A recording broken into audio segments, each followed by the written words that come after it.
Porque alguns especialistas estão recomendando o abandono de C e C++.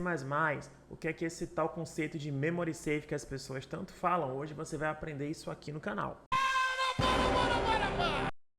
Recentemente, o governo dos Estados Unidos pediu que os programadores abandonassem o desenvolvimento de aplicativos de sistemas com as linguagens C e C++ devido ao seu alto risco de uso de memória. O que isso realmente quer dizer? Qual que é esse alto risco que existe dentro do C, C++ e também Assembly?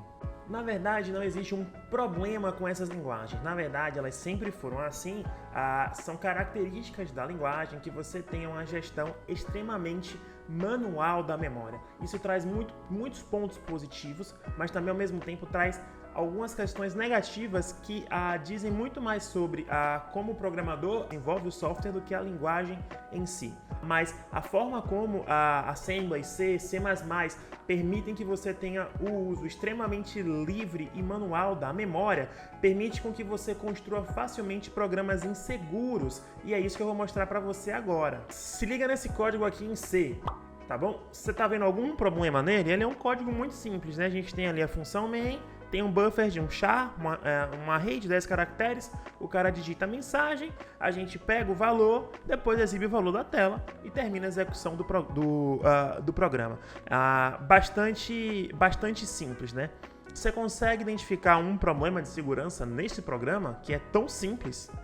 O problema aqui é o seguinte, ó, esse char buffer de 10 aí, ele é um array de char de 10 posições, né, que armazena o que foi digitado pelo usuário. Se você não sabe, uma string é um array de char. Inclusive, se você quiser aprender a programar do jeito certo, entender coisas como, por exemplo, o que é uma string, o que é um array, o que são ponteiros, eu te apresento o Code4Giants, minha plataforma, onde eu estou pegando todo o meu conhecimento, colocando lá dentro. Tem muitas horas de aula gratuita, também tem alguns conteúdos pagos mais avançados de estrutura de dados e algoritmos, tá bom?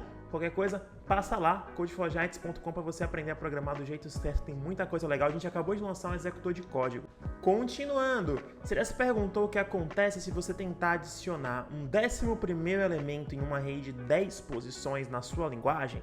Se você trabalha com linguagens tipo Java, JavaScript, Rust e diversas outras que são linguagens que a gente chama de memory safe, você não vai conseguir adicionar um 11º elemento dentro de uma array de 10 posições, porque isso é o que a gente chama de buffer overflow. Só que dentro de linguagens com gestão de memória extremamente manual, como C e C++, é perfeitamente possível que você comece a inserir posições depois do que você declarou. Então, aqui dentro desse programa, o usuário, na verdade, ele pode digitar a string do tamanho que ele quiser, que essa string será aceita pelo seu programa. Se fosse em outra linguagem com memory safe, automaticamente isso não seria aceito, porque seria feito um overflow do tamanho do seu array. Porém, como características da linguagem C, C++, Assembly, no caso aqui C, você pode tranquilamente declarar um array de uma posição e colocar 1 milhão de posições dentro do seu array. Isso será aceito pela linguagem. Tá, Cassiano, mas qual é o problema todo? Beleza, transborda lá, eu coloquei 11. Isso é até bom, né? Porque eu vou declarar um array de uma posição e vou inserir elementos infinitos dentro dele. Calma, na real o que acontece?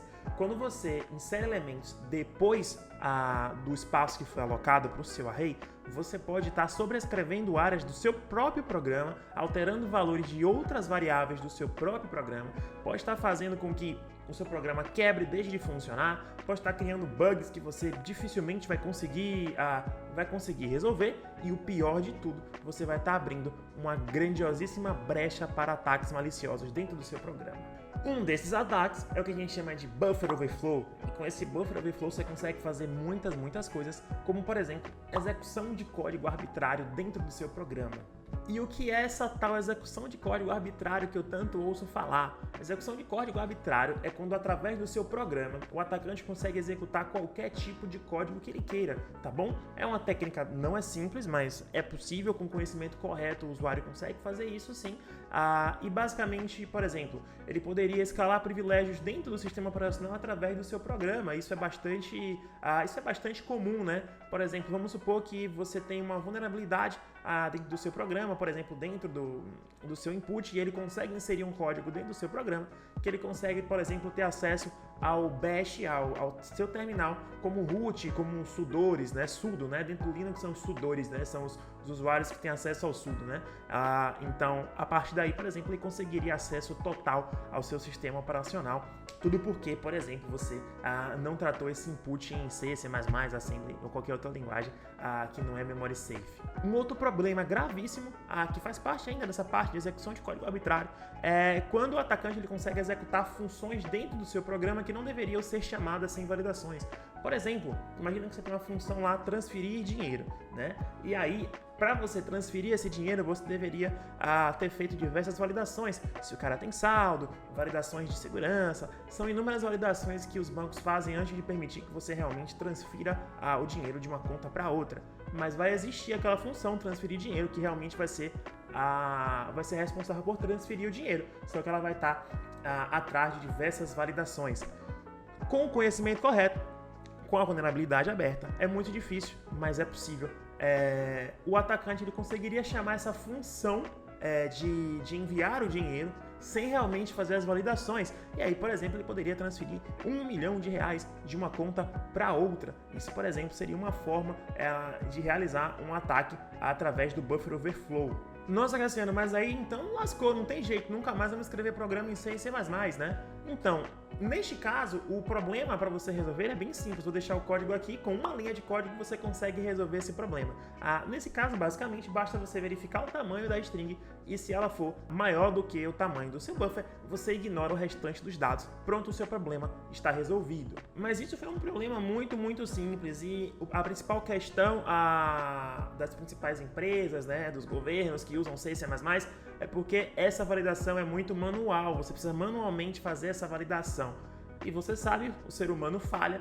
Esse foi um exemplo muito simples, os programas são muito maiores, muito mais complexos do que isso. Então, assim, é muito fácil que dentro do seu longo programa que você escreveu em C, em C++, você tenha deixado uma brecha de um buffer overflow ou de qualquer outro tipo de ataque através da memória, você não fez a validação necessária. Então, assim, se você fizer todas as validações dentro do seu programa em C++, o atacante não vai conseguir encontrar nenhuma falha. Mas o problema é justamente isso. Em um projeto grande, com muitas pessoas, é muito comum que falhas de segurança passem desapercebidas, porque o tratamento de memória é bastante manual. E se é possível fazer todo esse alvoroço, por que C e C++ permitem que isso aconteça? Isso tem muito a ver com questões de performance e flexibilidade que a linguagem oferece para você.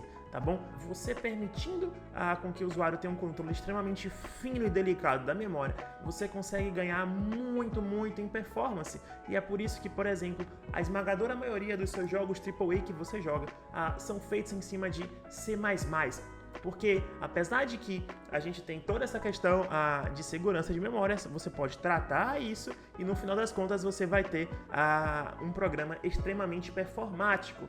Por quê, Cassiano? Porque fazer essa gestão automatizada da memória é extremamente caro em questões computacionais. Então, normalmente, linguagens que são memory safe, elas acabam sendo um pouco mais lentas do que essas linguagens como C e C++. Por quê?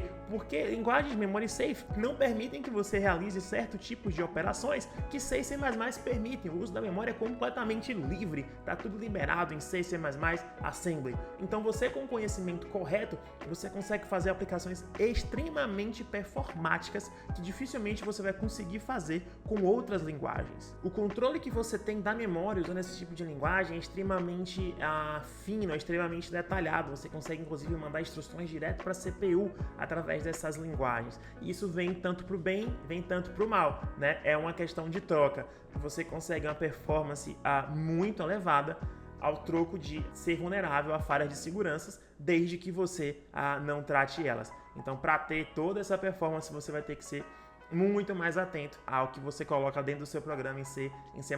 É uma questão de escolha, é uma questão de característica, e como eu disse lá no começo do programa, não é que C ou C++ são piores do que Java e Python, por exemplo. É só que são linguagens com características diferentes para propósitos diferentes. E por que se fala muito disso só agora, né? Na verdade, assim, por muito tempo a gente não conseguiu ter linguagens memory safes que competissem em questão de eficiência com com C e C++. Mas agora começam a surgir algumas linguagens, tá? Que têm características de memory safe, que estão conseguindo ser tão boas quanto a C++, por exemplo, ou chegar a competir com C.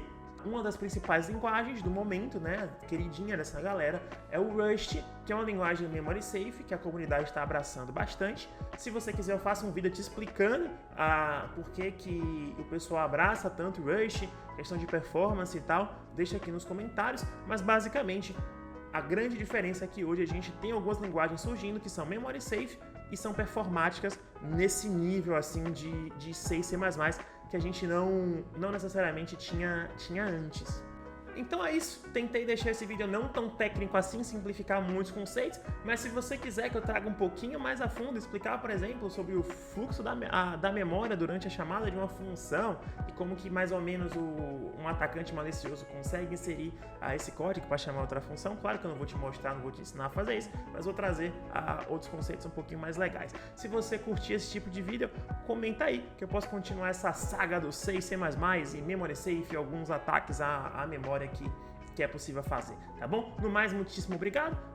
Não esquece de deixar o like, ativar o sininho, se inscrever no canal e Code4Giants para você aprender a programar do jeito certo. Te vejo no próximo vídeo. Falou!